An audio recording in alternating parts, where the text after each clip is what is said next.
kamu aja, gimana aja dan kenapa jam segini. Cepat sini, mana tugas kamu? Lupa? Gimana sih? Ini bukunya buku apa nih ya? Ini ada matematika, ada IPA. Kamu ini gimana sih? Orang tua kamu emang gak memberikan buku untuk kamu yang layak gitu. Gimana nih ya? Ini kamu gak mengerjakan tugas lebih dari 3 kali. Ya sudahlah, kamu duduk aja sana. Saya akan lanjutkan pelajaran hari ini.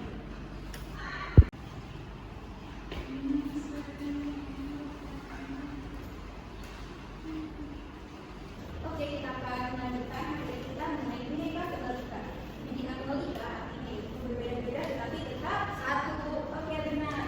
Nah, artinya dalam bineka tunggal ika ini kita di Indonesia kan berbagai suku dan budaya. Nah, dengan menjunjung tinggi semua ini maka kita harus selalu bersatu.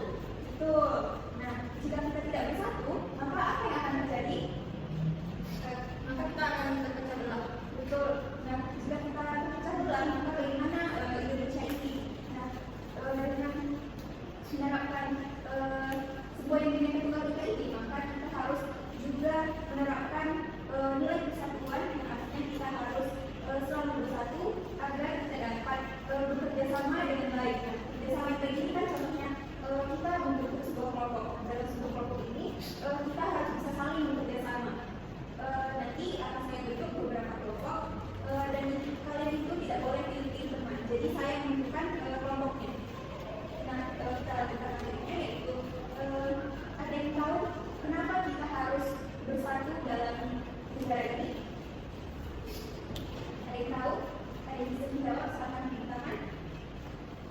Ini yang bisa? Oh, bisa, silahkan. Kita harus bersatu karena negara kita tidak boleh terpecah belah oleh negara lain. Betul, jika kita terpecah belah, maka akan kembali kita akan dijajah oleh bangsa lain. Sekarang ini dijajahnya bukan sekedar gunung-gunung berkurang saja, tetapi melalui teknologi. Nah, sekarang suka tuh yang K-pop kan, yang cewek-cewek. Nah, itu udah mulai tuh dijajah kalian. Ini ya, tolong jangan tidur ya. Saya belum menjelaskan. Oke, saya lanjutkan.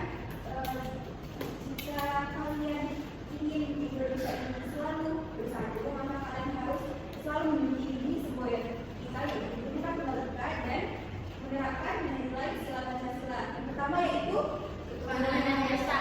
Yang kedua, kemanusiaan yang adil dan beradab. Yang ketiga, persatuan Indonesia. Yang keempat, rakyat yang dipimpin oleh umat yang sangat dalam kemusyawaratan perwakilan. Yang kelima, keadilan sosial bagi seluruh rakyat Indonesia. Oke, benar sekali. Ini ya, kenapa tidak menjawab? Boleh diulangi sekali lagi.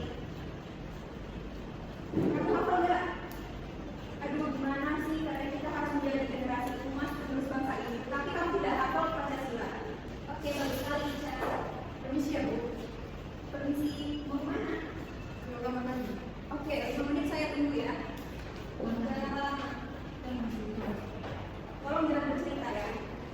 Cica, silakan kamu ajarannya ya, agar dia bisa menghafal Pancasila.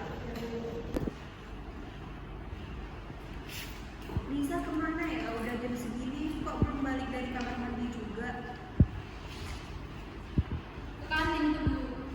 Emang kayak kamu suka bolos? Padahal kan dia anaknya pintar ya. Tapi kenapa ya dia kurang disiplin? Kamu gak bisa sama kamu. Jadi banyak cerita kalau kamu tadi jalan udah kamu belum masuk.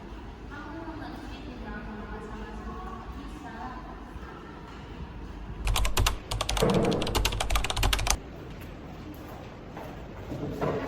Kedisiplinan itu penting ya, karena kedisiplinan itu untuk membentuk karakter kita yang baik di masa depan. Nah, di PKN ini kalian harus membentuk karakter disiplin itu, karena dalam PKN ini karakter itu sangat penting agar kita dapat menjadi warga negara yang baik. Oke, karena waktu sudah berakhir, selamat istirahat. Sampai jumpa di pertemuan selanjutnya. Baik, Bu. Terima kasih, Bu. Nia, boleh duduk sini sebentar. Kamu kenapa, Nia? Kenapa suka terlambat? Telat kamu. Jadi kenapa kamu bisa gak dibangunkan?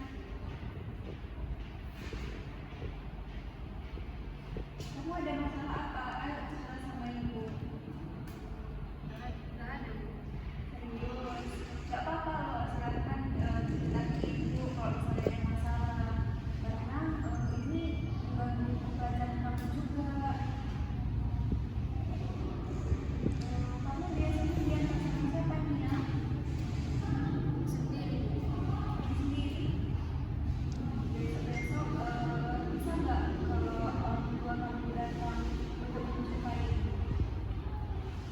Orang tua saya di sini, bisa nggak?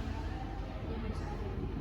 Kalau boleh, asalkan bisa dari perwakilan orang tua kamu, karena saya ingin membicarakan soal kamu agar tidak terlambat jadinya.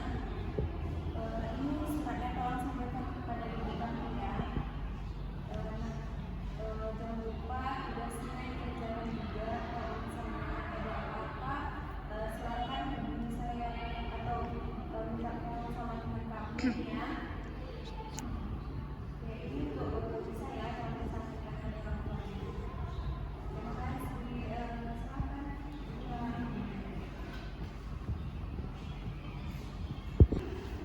Kak, aku cerita begitu. Sekarang ada anak kelas 1. Ada satu, dia bandel, gak ngerjain tugas. Sini aja, iya, tau kan? Itu aku udah tau kali. Ada satu lagi, dia pintar tapi kurang disiplin. Sini, iya, gimana kak itu kak caranya? Sekolah aku. Kalau itu ada beberapa saran dari kakak, strategi yang dapat kita lakukan untuk mengatasi permasalahan yang kamu alami saat ini kak. Contohnya itu kita bisa memanggil orang tuanya. Kita undang orang tuanya ke sekolah, kita diskusikan dengan orang tuanya permasalahan apa sebenarnya. Semoga hal ini bisa dibantu untuk menguatkan ini. Nah, permasalahan yang kedua mengenai anak ACCT dengan dari misalnya, kamu yang bisa aja menilainya itu dengan objektif. Nah, kamu menggunakan objek penilaiannya secara dua, baik dari aspek pengetahuan dan keterampilan atau sikap. Pastilah ya kak, besok panggil orang tua. Semangat.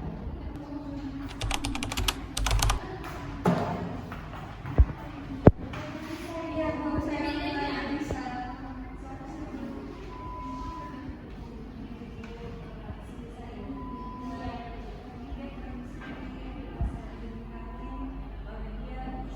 Assalamualaikum warahmatullahi wabarakatuh. Dalam video ini menampilkan permasalahan mengenai implementasi kompetensi pedagogik guru pada kedisiplinan siswa, yaitu yang pertama, keberagaman karakter siswa yang dipengaruhi oleh latar belakang keluarga yang mempengaruhi kedisiplinannya. Yang kedua, waktu untuk menyampaikan motivasi dan pembelajaran karakter sangat terbatas. Yang ketiga, penilaian guru terhadap siswa yang kurang objektif dan adil. Adapun strategi yang dapat disarankan agar dapat diterapkan dan dilakukan oleh guru, yaitu yang pertama, pendekatan individual guru terhadap siswa selain pada saat jam pembelajaran di kelas, yaitu memberikan motivasi dan dorongan agar perlahan-lahan dapat meningkatkan kedisiplinan siswa tersebut. Yang kedua, guru dapat berdiskusi dengan rekan sejawat sesama guru agar dapat mendapatkan arahan dan pandangan untuk dapat meningkatkan kedisiplinan siswa. Yang ketiga, guru dapat melibatkan orang tua untuk meningkatkan disiplin siswa dengan mengundang orang tua untuk datang ke sekolah. Dan yang keempat, guru dapat membuat rubrik penilaian agar dapat menilai siswa baik dalam aspek pengetahuan, keterampilan, dan sikap. Serta guru harus dapat menilai secara objektif dan subjektif kepada siswa agar dapat memberi penilaian yang efektif.